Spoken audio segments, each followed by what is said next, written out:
Salut à tous les bridgers et bienvenue sur ma chaîne Bridgemania. Aujourd'hui, on continue la série speedrun du niveau 1 sur BBO. Donc j'explique les enchères et je fais l'analyse du jeu de la carte. Donc c'est parti. Nord fait un sans atout. Qu'est-ce que ça veut dire un sans atout? Deux informations importantes. On zone ses points, c'est-à-dire on a entre 15 et 17 points.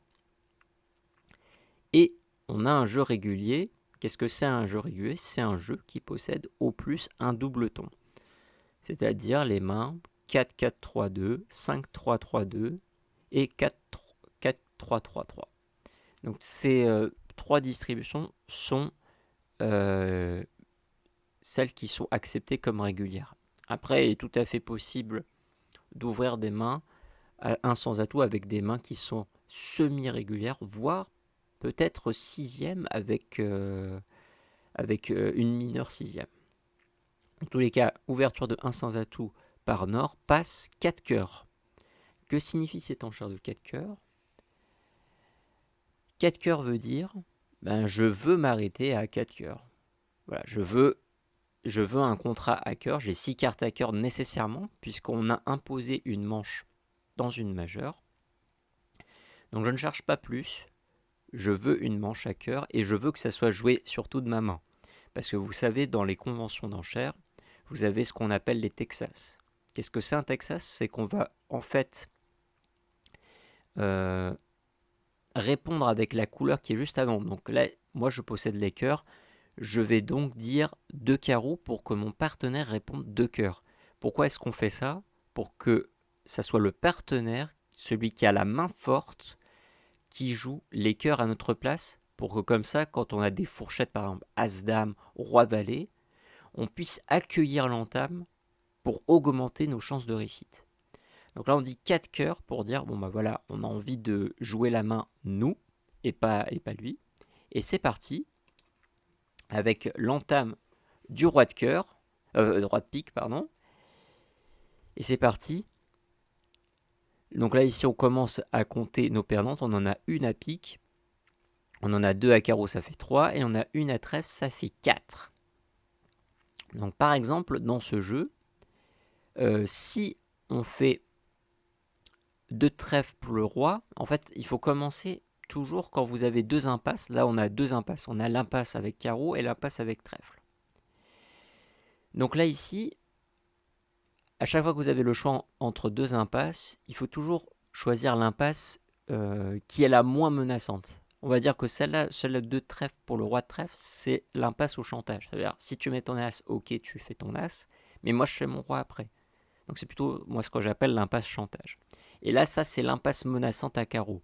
Si tu mets ton roi, par contre, je te punis avec mon as. Donc tu peux même pas faire ta levée avec ton roi. Et là, tout va se jouer sur ça. La meilleure façon là ici de jouer, eh bien, c'est de récupérer immédiatement la levée à pique. Pourquoi? Là, je vais faire l'erreur de laisser passer ici. Qu'est-ce qui va se passer? Il tire carreau. Donc moi, naïvement, je vais faire dame de carreau.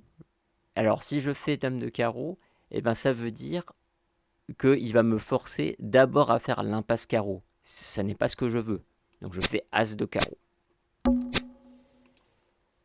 Ensuite, je vais faire ça.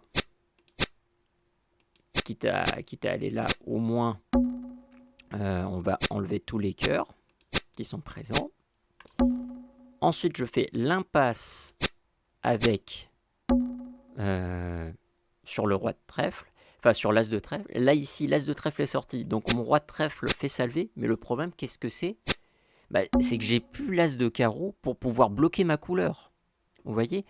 Et donc là, on attaque une deuxième fois carreau, et là, ma dame, elle n'est plus en sécurité.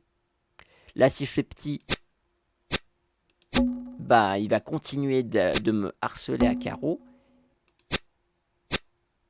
Là, il fait son roi de carreau, je garde ma dame, mais là, je viens de perdre, je viens de chuter de 1. Maintenant, on va faire la version, on va prendre l'as de pique tout de suite. C'est parti. entame, roi de pique, je prends l'as, je commence maintenant, dès à présent, à l'enlever tous les atouts ici, pour pas se faire couper, éventuellement. Voilà, tout ça c'est suffisant. Maintenant, il faut dans l'ordre faire l'impasse à trèfle, puis ensuite l'impasse à carreau. Il vaut mieux commencer par le chantage et ensuite la menace. Donc je fais le 2 de trèfle, l'as de trèfle est sorti, c'est super, j'ai une perdante en moins grâce à mon roi de trèfle. Et comment est-ce que je vais faire pour pouvoir profiter de ça? Je vais tout simplement, là je récupère avec l'as, je vais tout simplement jeter mon roi de trèfle et me débarrasser d'une des perdantes. Donc là ici je vais choisir pique. Et sait-on jamais, peut-être que l'impasse à carreau va fonctionner et que je vais faire +1. Évidemment, ça ne sera pas le cas. Et je vais faire juste égal ici. Passons à la donne suivante.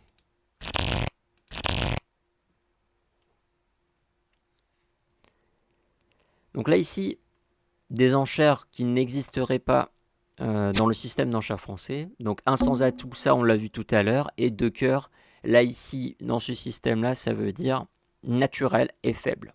Je possède 5 cartes à cœur et je suis faible. C'est pas les conventions du système d'enchères français. Donc c'est parti avec l'entame du roi de pique. Il n'y a pas grand chose à faire, il faut juste subir pour l'instant les levées. Ok. Notre dame est maîtresse, super.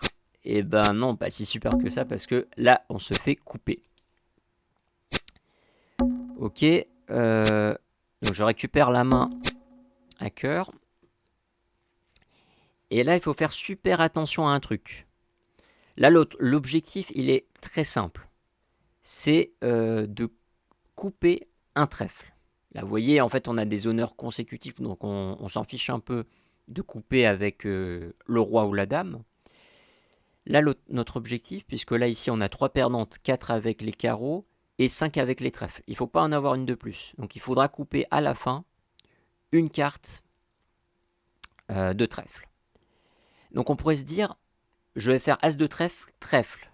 Le problème avec ça, c'est la communication. Une fois que j'aurai fait ça, comment est-ce que je vais faire pour couper ce 3 trèfle ou ce 2 trèfle ici? Parce qu'il faut bien que je retourne dans ma main. Donc là, ici, on va utiliser un thème tactique qui s'appelle le coup à blanc. Et oui, même ça marche même dans les contrats à la couleur. On va faire un coup à blanc, et le coup à blanc, ça sert à quoi? Ça sert à préserver les communications. Donc coup à blanc à trèfle. Il retire cœur, je m'en fiche. Ok. Et maintenant, je retourne avec l'as de trèfle. Et je vais couper mon 3 de trèfle avec le roi. Je ne vais pas me faire surcouper. Et ensuite, je leur donne encore une levée, et je fais le reste. Et c'est parti, on a fait 8 levées. Passons à la dernière donne du niveau 1. Là, c'est la dernière du niveau 1. Ok, donc la séquence d'enchères, un pique, je possède 12 points avec 5 cartes à pique. 3 piques de mon partenaire, ça veut dire, écoute-moi partenaire, je possède 4 cartes à pique. Il faut en posséder 4 pour dire 3 piques. Je possède 4 cartes à pique et j'ai entre 11 et 12 points de distribution. Fais ton choix. Enchère non forcing. Passe, bah écoute partenaire, j'ai un petit peu plus de points que l'ouverture minimale, donc je vais dire 4 piques. Tout ça, c'est la signification de ces enchères. Et c'est parti avec l'entame du roi de carreau.